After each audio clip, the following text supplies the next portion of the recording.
धारा के साथ नहीं जुड़ पाया है। जरूरी है इस राज्य को ज्यादा से ज्यादा मदद मिले। आज दूसरे राज्यों में हमारे बिहारी युवाओं को जाना पड़ता है शिक्षा के लिए, रोजगार के लिए, पर मैं उस दिन की कल्पना करता हूं जब बिहार में रहूंगा। मुझे तकलीफ होती है जब मैं ये सोचता हूं कि क्यों कभी कोई बिहार नहीं आता, क्यों बिहारियों को ही दूसरे राज्य जाना पड़ता है। क्या आप लोगों ने कभी सुना कि कोई दिल्ली का लड़का या लड़की बिहार आता हो शिक्षा के लिए? क्या कभी कोई मुंबई का, महाराष्ट्र का लड़का या लड़की बिहार आया है रोजगार के लिए? तो फिर क्यों सिर्फ हम बिहार जाता है?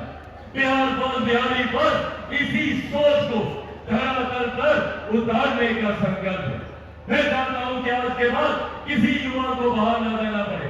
बिहार में कारखाने खुले, बिहार में ही उद्योग खुले, बिहार में ऐसी व्यवस्था तैयार हो कि मेरे बच्चों को शिक्षा के लिए कोटा न जाना पड़े। यहीं पर रहकर देश से बाहर जा चुके हैं, जिन्होंने पीढ़ियां वहां पर बिता दी, उनके लिए एक ऐसी व्यवस्था का निर्माण बिहार बस, बिहारी बस के माध्यम से करना चाहते हैं, ताकि वो लोग वापस अपने राज्य आ सके और अपने राज्य के विकास में योगदान दे सके। पर साथियों, जब चिराग पासवान ये बातें करता है तो षड्यंत्र रचा जाता है चिराग पासवान को समाप्त करने का। आज से 3 साल पहले भी यही षड्यंत्र रचा गया था। उस वक्त भी हर संभव प्रयास किया गया था कि किसी भी तरीके से चिराग पासवान के बढ़ते कदमों को रोको। मुझे मेरी पार्टी से निकाला गया, घर से निकाला गया, परिवार से निकाला गया, और ये कर ये लोग सोचते थे कि चिराग पासवान इतना कमजोर है कि इन बातों से डर जाएगा, घबरा जाएगा। पर जो लोग ये सोचते हैं कि इन बातों से चिराग पासवान के बढ़ते कदम रुक जाएंगे, वो लोग भूल जाते हैं कि चिराग पासवान शेर का बेटा है, रामविलास पासवान का बेटा है। भैया मैं रुकने वाला हूं, न थकने वाला हूं, और डरता तो भैया मैं किसी से नहीं हूं।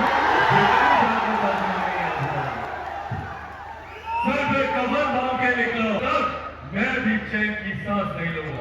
पर इसके लिए साथियों जरूरत है मुझे आप सबकी।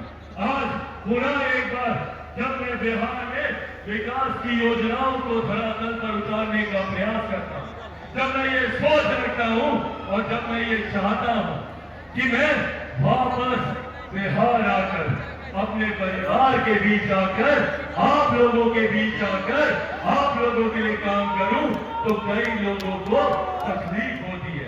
कई ऐसे लोग हैं जो